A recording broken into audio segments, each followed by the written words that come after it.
الشیطان اللعین الرجیم بسم اللہ الرحمن الرحیم الحمد للہ الذی جعلنا من المتمسکین بولایت امیر المؤمنین والائمۃ علیہم السلام۔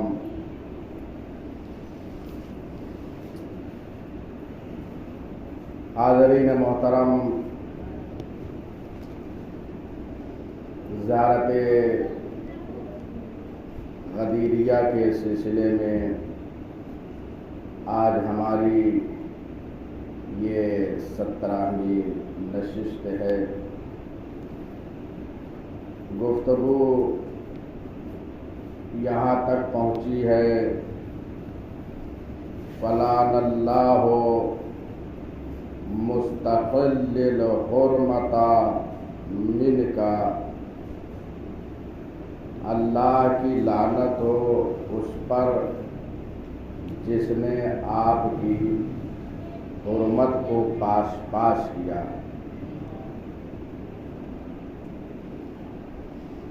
امام ہادی علیہ السلام اپنے جد امجد امیر المومنین حضرت علی بن ابی طالب علیہ السلام کے قبر مطہر کے پاس یہ جملہ ارشاد فرما رہے ہیں، کیونکہ امیر المومنین کی حیات طیبہ میں ان کی حرمت کو پاش کیا گیا۔ ان کا احترام جو اللہ کی طرف سے تھا اس کو دشمنوں نے ملحوظ نہیں رکھا، چنانچہ تاریخ اسلام خون کے آنسو ہو رہی ہے کہ جو آپ کے ساتھ ظلم و ستم روا رکھا گیا۔ ایک مدت دراز تک امیر المومنین کے خلاف خطبہ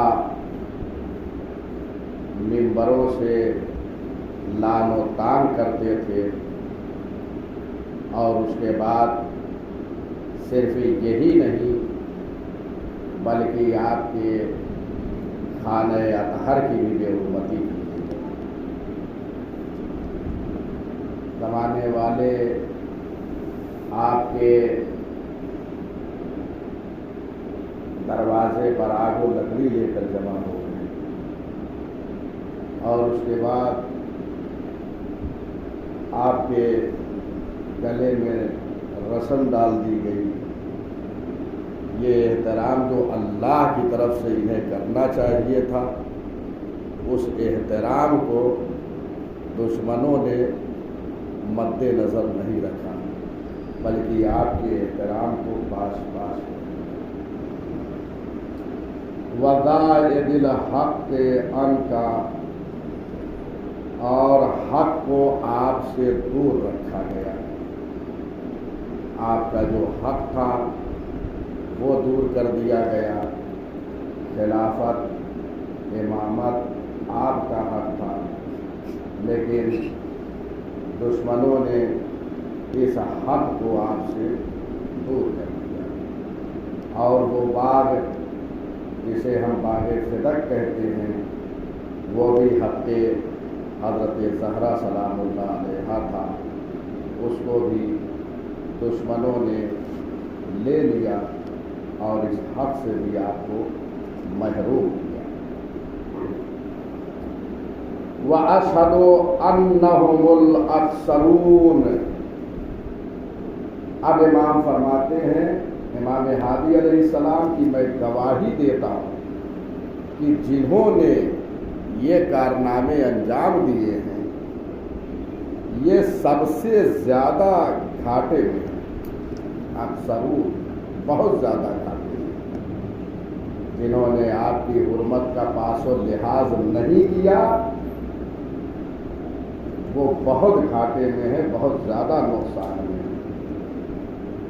چنانچہ قرآن مجید میں اس سلسلے میں آیت موجود ہے اور یہ فقرہ اسی آیے مبارکہ کی تفسیر ہے۔ قل هل ننبئکم بالاخسرین، پروردگار یہ فرما رہا ہے کیا میں ان کے بارے میں تمہیں خبر دوں کہ جو اعمال کے لحاظ سے سب سے زیادہ گھاٹے میں ہیں، سب سے زیادہ نقصان میں ہے، سب سے زیادہ خسارے میں ہیں۔ الذین ضل سعیہم فی الحیاۃ الدنیا، یہ وہ لوگ ہیں جن کی کوششیں دنیاوی زندگی میں گم ہو کے رہی، ان کی کوشش جو ہے وہ دنیاوی زندگی کے لیے تھی۔ امیر المومنین سے خلافت کو لے لیا، صدق کو لے لیا، آپ کے گلے میں جو ہے رسن ڈال دی گئی، آپ کے دروازے کی بے حرمتی کی گئی، اس میں آگ لگا دی گئی، آپ کے بچے محسن کو شہید کر دیا گیا۔ یہ سب کچھ جو کیا، یہ لوگ دنیا میں سب سے زیادہ گھاٹے اور نقصان ہیں، اور یہ سب دنیا کی چند روزہ زندگی کے لیے انہوں نے کیا چند روزہ۔ تو یہ آیے مبارکہ جو قرآن میں ہے انہی لوگوں کے لیے ہے جنہوں نے امیر المومنین کے احترام کو ملحوظ نہیں کیا۔ وَهُمْ يَحْسَبُونَ أَنَّهُمْ يَحْسِنُونَ صَنْعًا، اور وہ یہ گمان کر رہے ہیں کہ ہم یہ اچھا کام کر رہے ہیں۔ دنیا میں جس کو اقتدار مل جاتا ہے چند روزہ، وہ سمجھتے ہیں بہت اچھا کام کر رہے ہیں، اللہ کی مخلوق پہ ظلم کر رہے ہیں اور سمجھتے ہیں کہ بہت اچھا کام کر رہے ہیں، اپنے گمان۔ یہ دنیا چند روزہ ہے۔ امیر المومنین بھی دنیا سے تشریف لے گئے اور ان کے دشمن بھی دنیا سے چلے گئے، لیکن تاریخ میں دونوں کردار باقی رہے۔ امیر المومنین جن پہ اللہ کا درود و سلام ہے، اور ان کے دشمن جن پر اللہ کی مسلسل لعنت ہو رہی ہے۔ اس کے بعد امام فرماتے ہیں وَأَشْهَدُ أَنَّكَ مَا أَقْدَمْتَ وَلَا أَحْجَمْتَ وَلَا نَطَقْتَ وَلَا أَمْسَكْتَ إِلَّا بِأَمْرٍ مِّنَ اللَّهِ وَرَسُولِهِ۔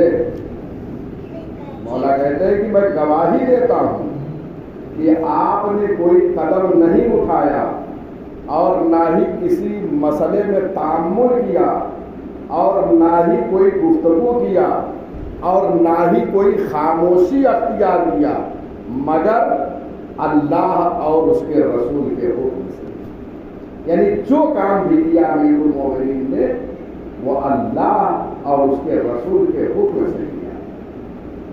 نص موجود ہے، دلیل موجود ہے امیر المومنین کے اپنے کام پر، لیکن ان کے دشمن بغیر اطاعت پروردگار اور اطاعت رسول کے اپنا کام انجام دے رہے تھے، اور امیر المومنین اطاعت پروردگار اور اطاعت رسول اللہ میں اپنی زندگی گزارے۔ جو کام کیا، اگر آگے بڑھے میدان جنگ میں تشریف لے گئے تو اللہ اور اس کے رسول کے حکم سے، اور اگر کہیں خاموش رہے، خاموشی کی زندگی گزاری، تو وہ بھی حکم پروردگار سے، حکم رسول سے۔ یہ اطاعت ہے، اطاعت پروردگار اور اطاعت رسول میں۔ بہرحال جو کام بھی آپ نے کیا وہ سب نص کے ذریعے، دلیل کے ذریعے، برہان کے ذریعے۔ قلتا والذی نفسی بیدہ لقد نظر الی رسول اللہ صلی اللہ علیہ وآلہ وسلم اضرب بالسیف قدما۔ پیغمبر اکرم کی اطاعت کرتے ہوئے ہر کام کیا۔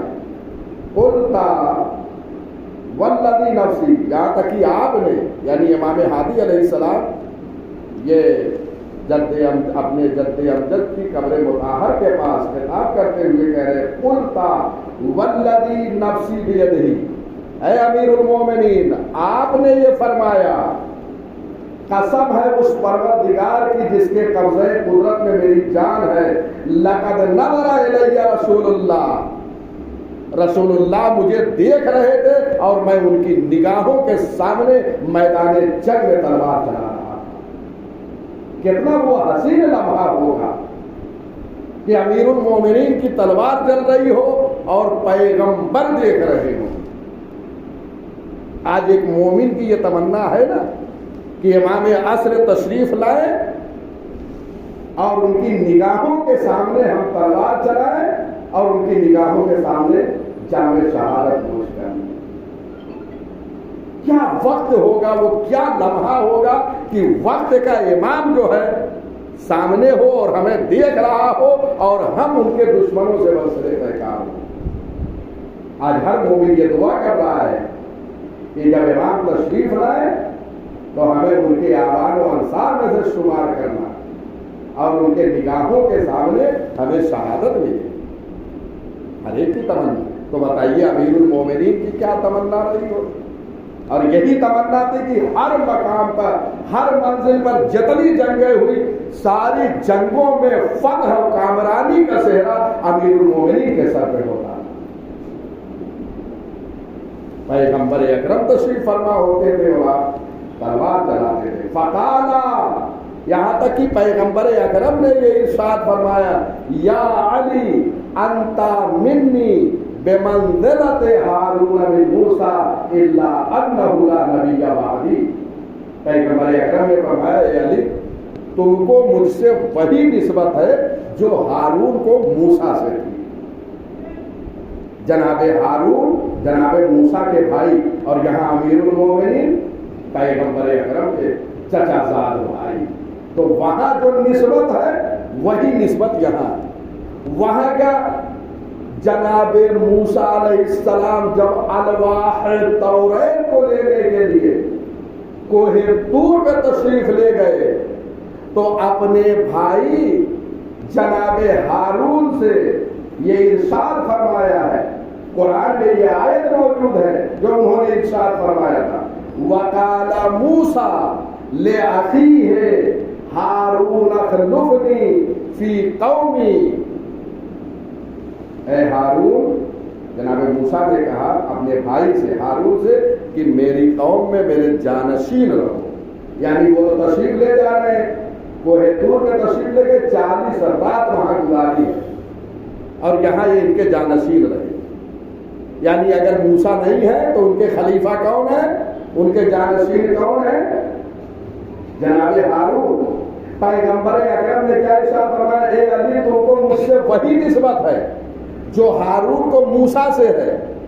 موسیٰ کے چلے جانے کے بعد ان کی غیبت میں جناب ہارون ان کے خلیفہ جانشین رہے۔ اسی طریقے سے پیغمبر اکرم نے اپنی حیات طیبہ میں متعدد مقامات پر آپ کو اپنا جانشین قرار دیا، چنانچہ دعوت ذوالعشیرہ اس پر گواہ ہے۔ اور اس کے بعد جب جنگ تبوک پر جا رہے تھے تو عملی طور پہ پیغمبر اکرم نے علی کو مدینے میں روکا کہ تم میرے یہاں جانشین رہو۔ اس کا مطلب یہ ہے کہ زندگی میں امیر المومنین جب کہیں پیغمبر تشریف لے جاتے تھے تو یہ جانشین ہوتے تھے۔ زندگی میں یہ بتا دیا کہ اگر مختصر مدت کے لیے میں کہیں چلا جاؤں تو میرے جانشین علی ہیں، اور اگر دنیا سے چلا جاؤں تو ظاہر سی بات ہے جب ایک مختصر مدت کے لیے امیر المومنین خلیفہ و جانشین بنتے تھے حیات طیبہ پیغمبر اکرم میں، اب ان کے تشریف لے جانے کے بعد سوائے امیر المومنین کے کون ان کا خلیفہ و جانشین ہو سکتا ہے؟ یہ حدیث منزلت کے نام سے مشہور ہے۔ اس پہ ہمارے ایک بزرگ عالم دین علامہ میر حامد حسین ہندی لکھنوی، انہوں نے پوری ایک ضخیم کتاب لکھی ہے صرف اس ایک حدیث پر، ایک حدیث پر یہ جو میں نے ابھی پڑھی ہے، یا علی انت منی بمنزلۃ ہارون من موسیٰ الا انہ لا نبی بعدی، اس ایک حدیث پر، اور یہ جواب ہے محدث دہلوی کا۔ تو فیصلہ شریعہ شیعوں کے رد میں محدث دہلوی نے لکھا تھا، تو علامہ میر حامد حسین ہندی نے ابقات الانوار لکھ کر اس زمانے میں جواب دیا۔ عربی زبان میں یہ کتاب موجود ہے۔ تو ایک کتاب ضخیم، کافی ضخیم اور موٹی، صرف حدیث منزلت پہ، ظاہر اس کا ترجمہ اردو زبان میں بھی ہو چکا ہے، آپ مطالعہ فرمائیں، بہترین کتاب ہے۔ تو بہرحال یہاں پہ یہ نسبت دی، اور ایک مطلب ادھر اور اشارہ فرمایا، یا علی تم کو مجھ سے وہی نسبت ہے جو ہارون کو موسیٰ سے ہے، الا انہ لا نبی بعدی، مگر یہ کہ میرے بعد کوئی نبی آنے والا نہیں، یعنی تم نبی نہیں، اب امام رہو گے، نبوت کا سلسلہ مجھ پہ ختم ہے۔ اس حدیث مبارک میں ختم نبوت کا بھی مفہوم پیغمبر اکرم نے دیا، اور ہمارے سارے عقائد قرآن اور احادیث معصومین علیہ السلام سے دیے جاتے ہیں۔ چنانچہ قرآن میں ہے ما کان محمد ابا احد من رجالکم ولکن رسول اللہ وخاتم النبیین، محمد مردوں میں کسی کے بعد نہیں ہے مگر وہ اللہ کے رسول ہیں اور خاتم النبیین ہیں، یعنی نبوت کو ختم کرنے والے تمام ہیں۔ اب دنیا لاکھ ہمارے طرف جو چاہے نسبت دے، لیکن ہمارا عقیدہ یہ ہے کہ قرآن مجید میں ختم نبوت پر آیت موجود ہے، اور اس حدیث مبارک میں پیغمبر اکرم نے یہ ارشاد فرمایا الا انہ لا نبی بعدی، میرے بعد کوئی نبی آنے والا نہیں ہے۔ تو ہمارا یہ عقیدہ قرآن اور احادیث سے لیا گیا ہے جو ختم نبوت کا عقیدہ ہے، اور الحمدللہ ہم اس عقیدے پہ باقی ہیں۔ وَأَعْلَمُكَ أَنَّ مَوْتَكَ وَحَيَاتَكَ مَعِي، اور اے علی میں آپ کو یہ بتا رہا ہوں کہ آپ کی حیات اور آپ کی ممات دونوں میرے ساتھ ہیں۔ ایک اہم مطلب کی طرف اشارہ کیا، یعنی یہ بتا دیا، یہ خود مولائے کائنات امیر المومنین علم لدنی کے مالک ہیں، سب کچھ جانتے ہیں، لیکن پیغمبر اکرم جو بتا رہے ہیں یہ دنیا والوں کو سمجھانے کے لیے، پہلا علم لدنی اللہ کے پاس سے یہ علم لے کر آئے۔ پیغمبر اکرم نے ارشاد فرمایا اے علی میں آگاہ کر رہا ہوں کہ آپ کی حیات اور آپ کی ممات میرے ساتھ ہے۔ میرے ساتھ اس مطلب کی طرف اشارہ ہے جیسے 63 سالہ حیات میری ہے ایسے ہی 63 سال تمہاری بھی زندگی ہو۔ جو پیغمبر کی حیات ہے 63 سالہ زندگی ہے، دنیا میں 63 سال رہے، 63 ایئرس پیغمبر اس کائنات میں رہے، اور یہی عمر مبارک امیر المومنین کی۔ ملاحظہ فرمائیے یہ کوئی اتفاقی مسئلہ نہیں ہے، یہ ایک اہم مسئلہ ہے، یعنی اس سے بھی بتا دیا کہ یہاں عمر کا بھی فرق نہیں ہے، جو حیات پیغمبر کی ہے وہی حیات علی کی ہے، تاکہ یہ دنیا سمجھ جائے گی۔ اس لیے ارشاد فرما رہے اگر پیغمبر کے بعد ان کا کوئی خلیفہ و جانشین ہے تو وہ ہوگا کہ جس کی عمر بھی پیغمبر اکرم کی عمر ہوگی۔ یہ اس مطلب کی طرف اشارہ ہے۔ وعدہ سنتی، اور اے علی تمہاری زندگی میری سنت پر گزرے گی۔ آئیے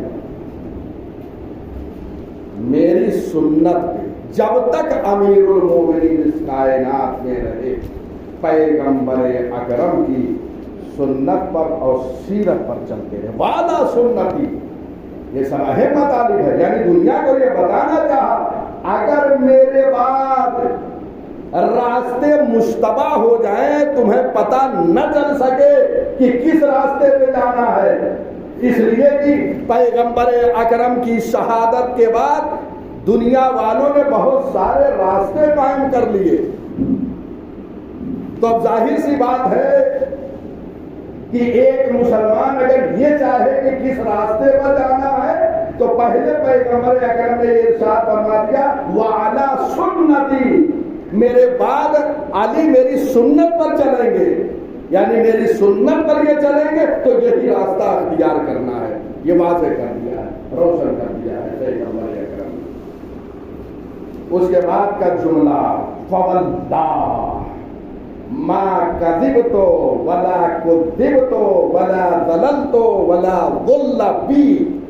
یہ ذات قدیریہ کے فقرات ہیں جو امام اپنے جد امجد کی قبر مطہر کے پاس پڑھ رہے ہیں. تسلیم امام اس زیارت کو امیر المومنین کی قبر مطہر کے پاس پڑھ رہے ہیں. اب یہ پیغمبر اکرم کے جملات تھے. اب یہاں پر پھر امام ہادی علیہ السلام اپنے جد امیر المومنین سے خطاب کرتے ہوئے یہ عرض کر رہے ہیں فواللہ کہ اے امیر المومنین فواللہ ما کذبت. تو آپ نے یہ ارشاد فرمایا، اس سے پہلے قل تو ایک جگہ پہ آیا، آپ نے یہ ارشاد فرمایا فواللہ ما کذبت ولا کذبت، جو کچھ میں نے کہا ہے وہ سچ کہا ہے اور جو کچھ مجھ سے پیغمبر نے کہا ہے وہ سب سچ ہے. ایک اہم مطلب کی طرف اشارہ ہے دوستو. جو کچھ میں نے کہا ہے سچ ہے، جو کچھ مجھ سے کہا گیا یعنی پیغمبر نے جو کچھ کہا وہ سچ ہے. وَلَا ضَلَلْتُ، ایک لمحے اور چشمے زدن کے لیے بھی میں راہ حق سے منحرف نہیں ہوا ہوں. یعنی یہ دنیا والوں کو بتا رہے ہیں کہ اگر حق کا راستہ چاہیے تو یہی ہے کہ ایک لمحے کے لیے بھی امیر المومنین علی بن ابی طالب جو ہے وہ حق سے منحرف نہیں ہوئے، ایک لمحے کے لیے. اور غیر امیر المومنین جو اور راستے اپنے لیے بنا لیے تھے ان کی زندگیاں آپ مطالعہ کریں. ولا ضل بی، اور نہ میرے ذریعے کوئی ایک شخص گمراہ ہوا. جو میرے پاس آیا وہ ہدایت لے کر گیا. دوسروں کے ذریعے سے ہزاروں گمراہ ہو گئے لیکن میرے ذریعے سے ایک شخص بھی گمراہ نہیں ہوا ہے. یہ کمال امیر المومنین ہے. نہ ایک لمحے کے لیے میں گمراہ ہوا اور نہ میں نے کسی کو گمراہ کیا ہے. اور کیسے قرآن یہ ارشاد فرما رہا ہے پیغمبر اکرم کو خطاب کرتے ہوئے انما انت منذر ولکل قوم ہاد، میرے نبی تم منذر ہو، ڈرانے والے ہو اور ہر قوم کے لیے ایک ہادی ہے اور اس ہادی کا نام امیر المومنین اور ائمہ طاہرین علیہ السلام ہے. یہ ہادی ہے، قرآن نے کہا ہے پیغمبر تم منذر ہو، ڈرانے والے کل قوم ہاد، اور ہر قوم کے لیے ایک ہادی ہے. تو جو کچھ امیر المومنین نے کہا وہ سچ کہا اور جو کچھ ان سے کہا گیا یہ نہج البلاغہ میں یہ زیارت کا یہ فقرہ نہج البلاغہ میں موجود ہے. یہ کہنے والا جو کچھ میں نے کہا اور جو کچھ مجھ سے کہا گیا یہ ایک مطلب کی طرف اشارہ ہے. اور وہ مطلب یہ ہے کہ پیغمبر اکرم ایک دفعہ غنائم جنگی کو تقسیم کر رہے تھے، یعنی مال غنیمت جو جنگوں میں آ جائے اہل اسلام کے اسے کہتے ہیں مال غنیمت. پیغمبر اکرم جب جنگ کے لیے تشریف لے جاتے تھے اور حضرات ساتھ میں ہوتے تھے، جب لشکر اسلام فتح پا جاتا تھا، انہیں کامرانی اور کامیابی مل جاتی تھی تو جو مال و دولت ہاتھ آتے تھے اسے مال غنیمت کہا جاتا تھا. اور اس کے لالچ میں جانے والے بہت لوگ ہوتے تھے کہ مال غنیمت تقسیم ہونے والا ہے، اور بہت سارے لوگ اس وجہ سے جاتے تھے کہ جنگ کریں گے اور یہ تو معلوم ہوتا تھا کہ امیر المومنین ہے لہذا فتح تو ہمیں ہی ملے گی، لہذا ساتھ میں ہو لیتے تھے کہ چلیے. تو مال غنیمت پیغمبر اکرم جو ہے وہ تقسیم کر رہے تھے. تو دُسَدیہ بھی نام ہے، دُسَدیہ بھی کہا گیا، دو طریقے سے پڑھا گیا ہے. دُسَدیہ جو ہے ایک شخص آیا اور کہا یا رسول اللہ آپ نے عدل نہیں کیا، اعتراض کیا. پیغمبر تقسیم کر رہے تھے مال غنیمت کو اور آگے وہ ملعون دُسَدیہ کہہ رہا ہے کہ آپ نے عدالت سے کام نہیں کیا. اور فرمائے پیغمبر اکرم نے فرمایا اگر میں عدل سے کام نہیں لوں گا تو کائنات میں کون ہے جو عدل سے کام لے گا. پھر ایک صحابی وہ فوراً تلوار نکال کے آگے بڑھے اور کہا ذو السریہ کو قتل کر دو، جو میدانوں میں نہیں نکالتے تھے، جہاں آمنے ہوتا تھا وہاں نکال دیتے تھے تلوار کو. یہ بہت اہم مسئلہ ہے. تو یہ چونکہ پیغمبر یہ بس میں موجود ہے، یہاں کوئی خطرہ نہیں ہے تو تلوار، لیکن جہاں نکالنا چاہیے تھا وہاں نکال دیتے. غور فرما رہے ہیں. تو وہاں پر جو ہے غائب رہتے تو صحابی نے تلوار پیغمبر نے جو روک دیا. کہ روکنا اس بات کی دلیل ہے کہ جہاں نکالنا ہے وہاں تو تلوار تمہاری کام نہیں آتی. بہرحال اس کے بعد پیغمبر نے فرمایا کہ تلوار اور کچھ نکالنے کی ضرورت نہیں ہے، یہ خود ہی جو ہے راہ حق سے منحرف ہو جائے گا. پیغمبر نے کہا تھی کہ آئندہ اس کو کچھ ایسے ساتھی ملیں گے جو اس کو راہ حق سے منحرف کریں. دوستو عزیز و جوان، دوستوں کا خاص خیال ہے. ایسے دوستوں کے پاس ساتھ رہو جو تمہیں اللہ اور رسول کا راستہ دے گا، ایسا نہ ہو جو تمہیں گمراہ کرے. لہٰذا اللہ اور اچھے دوست کا انتخاب کرو. پیغمبر نے کیا کہا؟ دوستیہ عنقریب ایسے دوستوں کے ساتھ رہے گا کہ یہ دوست جو ہے اسے راہ حق سے منحرف کر دے گا. چنانچہ ایسا ہوا، اس کی دوستی خوارج سے ہو گئی، اور جب خوارج سے ہوئی تو یہ بھی خارجی بن گیا. خوارج وہ جنگ نہروان میں جس سے امیر المومنین کی جنگ ہوئی، انہیں خوارج کہا جاتا. تو یہ خارجی ہو گیا ذو السریہ. جب جنگ نہروان ہوئی تو امیر المومنین نے ذو السریہ کو دیکھا اور کہا یہ اس جنگ میں مارا جائے گا. امیر المومنین نے یہ اپنے دوستوں سے فرمایا کہ یہ اس جنگ میں مارا جائے گا. چنانچہ جب جنگ نہروان ہوئی تو ذو السریہ جو ہے اسے لوگ تلاش کرنے لگے تو کہیں نظر نہیں آیا. امیر المومنین نے کہا نہیں وہ مارا گیا. اور یہ بھی مانا لگا ذو السریہ جو اس کا نام نہیں تھا، یہ لقب تھا. ذو السریہ جو ہے کہتے ہیں، سریہ کہتے ہیں پستان کو، صاحب پستان. اور فرما رہے ہیں چونکہ اس کے یہ بازو پر ایک گوشت تھا، گوشت کا ایک بڑا مکھڑا تھا اور وہ پستان کے مانند نظر آتا ہے، اس لیے اس کو ذو السریہ کہا جاتا ہے. اور فرما رہے ہیں چنانچہ اسے لوگوں نے تلاش کیا تو آ کے امیر المومنین سے کہا نہیں ذو السریہ کو ہم نے دیکھ لیا اور مارا گیا. کیونکہ وہ نشانی تھی، اس سے پہچانا لوگوں نے کہ یہ مارا گیا، یہی ہے ذو السریہ. امیر المومنین سجدہ شکر میں چلے گئے. کیا یہاں پہ فکرہ ہے؟ ما کذبت ولا کذبت، جو میں نے کہا وہ سچ کہا ہے. میں نے کہہ دیا تو سریہ مارا گیا تو میں نے سچ کہا، اور میرے نبی نے سچ کا جو مجھ سے کہا گیا وہ بھی سچ. یعنی میرے نبی نے کیا کہا؟ میرے نبی نے مجھ سے یہ فرمایا کہ یہ ایسے دوست کو انتخاب کرے گا جو راہ حق سے اسے منحرف کر دے گی. اسی مطلب کی طرف اشارہ ہے. فواللہ ما کذبت ولا کذبت. اللہ اکبر. اس کے بعد کا فقرہ ہے ولا نسیت ما عہد الی ربی، اور جو کچھ میں نے اپنے رب سے عہد و پیمان کیا سب کو پورا کیا. جنگ لڑی، امیر المومنین نے دین سے دفاع کیا، دین کے لیے سختیاں جھیلی، اپنی شہادت، جو کچھ اللہ سے عہد و پیمان کیا تھا سب کو امیر المومنین نے پورا کیا. کوئی ایسا عہد و پیمان باقی نہیں. اور یہ قرآن مجید میں عہد و پیمان پر عمل کرنا ہر ایک سے طلب کیا گیا ہے کہ اپنے عہد و پیمان جو کیا کرو اسے پورا کیا کرو. چنانچہ قرآن مجید میں یہ آیت موجود ہے اوفوا بالعہد ان العہد کان مسئولا. اپنے عہد و پیمان کو پورا کرو. اگر کسی سے کوئی عہد و پیمان کرو تو اسے پورا کرو. ان العہد کان مسئولا. کیوں؟ اس لیے کہ عہد و پیمان کے بارے میں اللہ کی بارگاہ میں تم سے سوال کیا جائے گا. اور فرما رہے ہیں وَإِنِّي لَعَلَىٰ بَيِّنَةٍ مِّن رَّبِّي بَيَّنَهَا لِنَبِيِّهِ وَبَيَّنَهَا النَّبِيُّ لِي. اور میں نے جو کام کیا وہ دلیل کی بنیاد پہ کیا، برہان کی بنیاد پہ کیا، جو رسول اللہ صلی اللہ علیہ وآلہ وسلم سے اللہ نے بیان کیا اور اس دلیل و برہان و بینہ کو رسول نے مجھ سے بیان کیا، سب کچھ پیغمبر نے، اور میرا ہر کام جو بھی میں کرتا تھا وہ سب دلیل کی بنیاد پہ کرتا تھا، بغیر دلیل کوئی کام امیر المومنین کا آپ تاریخ میں نہیں دکھا سکتے۔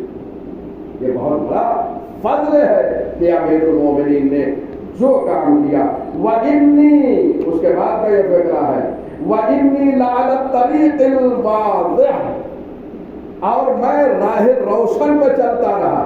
پیغمبر اکرم کے بعد جس راستے پہ علی چلتے رہے وہ واضح راستہ ہے، وہ روشن راستہ ہے، وہ حق کا راستہ ہے، وہ صراط مستقیم ہے جس پہ امیر المومنین چل رہے ہیں۔ اور اس کے بعد کا یہ فقرہ ہے الفاتح لفظاً، اور میں بڑی دقت سے اس راستے پہ چلا ہوں۔ وہ راستہ جو ہے جس پہ میں چل رہا تھا واضح اور روشن تھا، بڑی ہوشیاری سے اور دقت کے ساتھ میں آگے بڑھ رہا تھا۔ یہ امیر المومنین، یہ سب فقرات امام جو ہے زیارت میں خطاب کر کے کہہ رہے ہیں، یہ سب فضائل۔ اور میں نے عرض کیا کہ یہ زیارت ضرور پڑھیں، نہ صرف غدیر کے دن بلکہ ہر روز پڑھیے، جیسے زیارت عاشورہ، عاشور کے علاوہ دوسرے ایام میں بھی آپ پڑھیے، اس کے بڑے فوائد اور بہت ثواب ہے۔ اسی طریقے سے زیارت غدیر جا، غدیر سے ہٹ کر دوسرے ایام میں بہت سارے مشکلات جو ہے حل ہو جاتے ہیں۔ یہ جو ہم سے لوگ کہتے ہیں قبلہ کوئی ایسی دعا ساری چیزیں موجود ہے، قبلہ کے بعد جانے کی ضرورت ہی نہیں ہے، یہ ساری چیزیں انسان چھوڑ کے جا رہا ہے۔ کتنی بابرکت چیزیں یہ ہے، مشکلات ساری چیزیں اس سے حل ہونے والی ہیں۔ اس کے بعد کا فقرہ ہے صدقت واللہ، قسم بخدا اے امیر المومنین آپ نے جو کچھ کہا وہ سچ کہا۔ ایک امام معصوم قبر مطہر کے پاس میں کہہ رہا ہے، جو کچھ آپ نے کہا وہ سچ کہا، جو کچھ آپ نے کہا وہ حق کہا، جو کہتے گئے وہ حق بنتا گیا۔ یعنی سارے حق جو ہے وہ امیر المومنین کے جنبش لب کے محتاج تھے، جو کہتے گئے وہ حق بنتا گیا، جو کہتے گئے وہ سچ بنتا گیا۔ اور فرما رہے ہیں فَلَعَنَ اللَّهُ مَنْ سَاوَاكَ بِمَنْ نَاوَاكَ۔ کیا فقرہ ہے قربان جائے جانے امام ہادی پر جو جملات ارشاد فرمائے ہیں، خدا کی لعنت ہو ان پر کہ جنہوں نے غیر امیر المومنین کو امیر المومنین کے برابر کر دیا۔ خدا کی لعنت ہو ان پر کہ جنہوں نے غیروں کو امیر المومنین کے برابر کھڑا کر دیا۔ خدا کی قسم افسوس کا مقام ہے، جو کسی قابل نہ تھے ان کو لا کے امیر المومنین کے ساتھ کھڑا کر دیا۔ کہاں یہ نور کے پیکر، کہاں ان کی خلقت نور کی، اور عالم جسم و جسمانیات میں بھی تشریف لائے تو بیت اللہ میں آئے تشریف لائے، اور غیروں کی زندگی کفر و ضلالت میں گزر رہی تھی، پیغمبر نے کلمہ پڑھا کے مسلمان بنا دیا۔ ایسا فرما رہے ہیں ان کو امیر المومنین کے برابر جو کرے گا، وہ چاہے خیر ہو چاہے اپنا ہو، سب پر خدا کی لعنت۔ جو غیروں کو لا کے ان کے برابر، جو نور سے بنے ہوئے ان کے برابر، جن کا علم اللہ کی طرف سے ہو، علم لدنی، دنیا میں آگے انہوں نے پڑھا نہیں امیر المومنین اور ائمہ ہدی علیہ السلام نے، ان کا علم لدنی، لدنی کا معنی ہوتا ہے جو اللہ کے پاس سے ہو، یعنی جو اللہ عطا کرے اسے علم لدنی کہتے ہیں۔ یہ وہاں سے علم لے کر آئے، تو یہ تو آئے تو ان کا علم ساتھ میں تھا، اور تم آئے تو قرآن یہ کہہ رہا واللہ اخرجکم من بطون امہاتکم لا تعلمون شیئا۔ قسم خدا کی تم اس عالم میں دنیا میں تشریف لائے اپنے ماؤں کے پیٹوں سے کہ تم کچھ نہیں جانتے تھے، تم کچھ نہیں جانتے تھے۔ جب بڑے ہوئے مدرسے گئے، اسکول گئے، کالج گئے تو تم نے پڑھ لیا، لیکن یہ وہ ہیں جو اللہ کے پاس سے علم لے کر آئے اور دست اقدس پیغمبر پر خانے کعبہ میں آ کر کہا یا رسول اللہ، اگر کہیے تو توریت سناؤ، کہیے تو انجیل سناؤ، کہیے تو زبور سناؤ، کہیے تو قرآن سناؤ، اور سب کچھ سنا دیا۔ ان کے برابر جو جاہل پیدا ہوئے، جو کفر و شرک میں زندگی گزار رہے تھے، ان کو امام کہہ رہے ہیں فلعن اللہ من ساواک بمن ناواک، اس پر لعنت ہو۔ واللہ، اور قرآن میں خدا نے خود فرما دیا واللہ جل اسمہ یقول وہل یستوی الذین یعلمون والذین لا یعلمون، لعنت ہو کے برابر کر رہے ہیں۔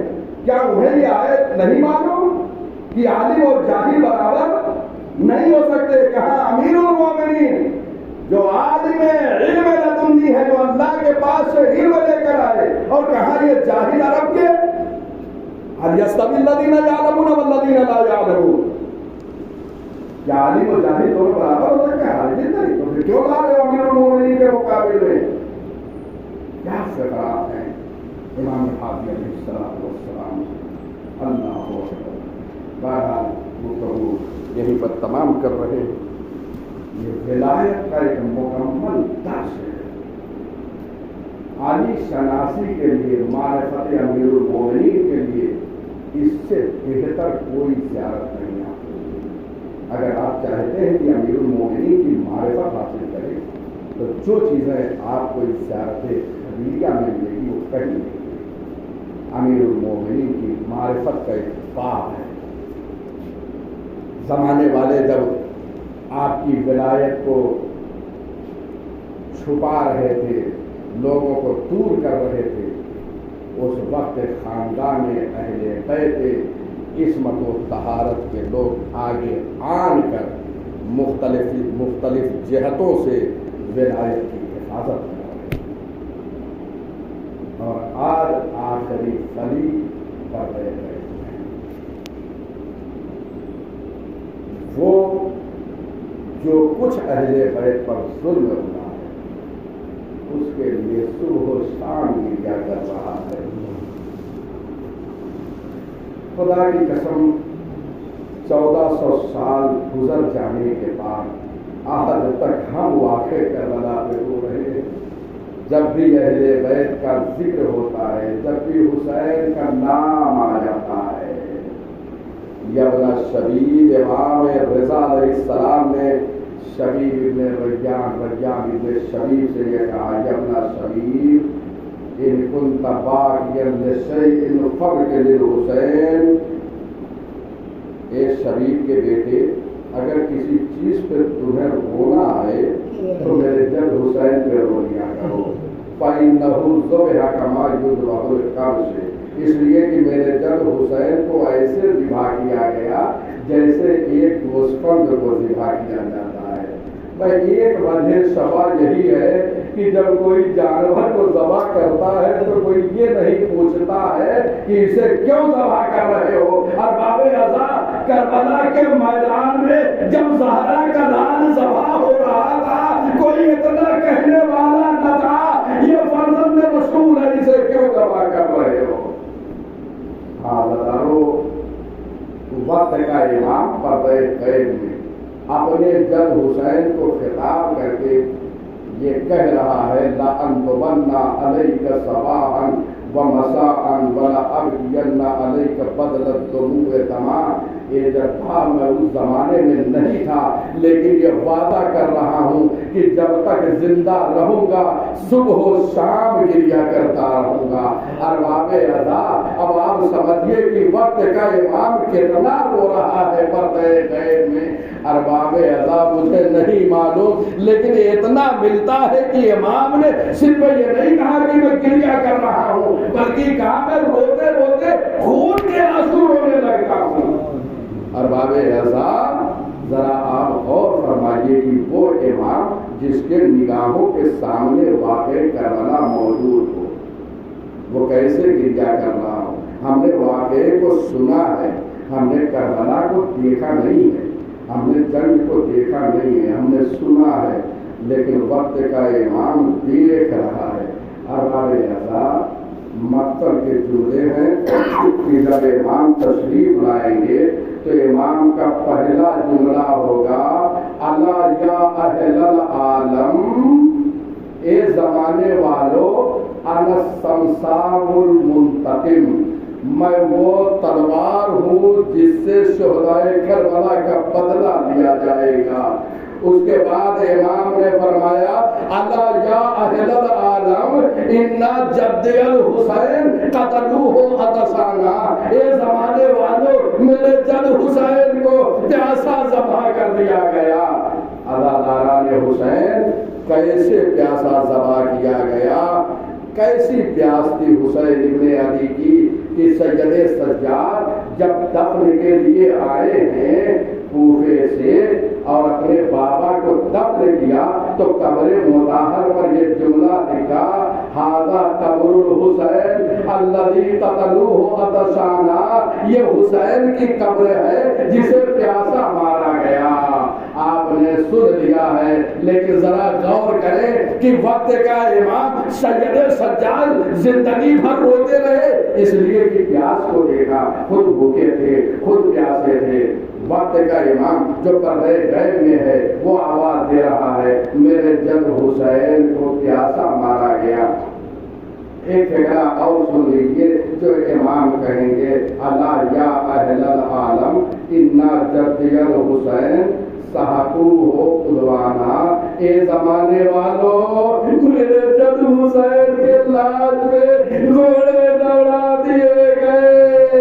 اے ارباب اللہ، جب گھوڑا دوڑتا تھا پسلیوں کے ٹوٹنے کی آواز آتی تھی، عجب نہیں روح سیدہ آواز دے رہی ہو اے میرے نام، میری پسلیاں مدینے میں توڑی گئی، تیری پسلیاں کربلا میں توڑ دی گئی.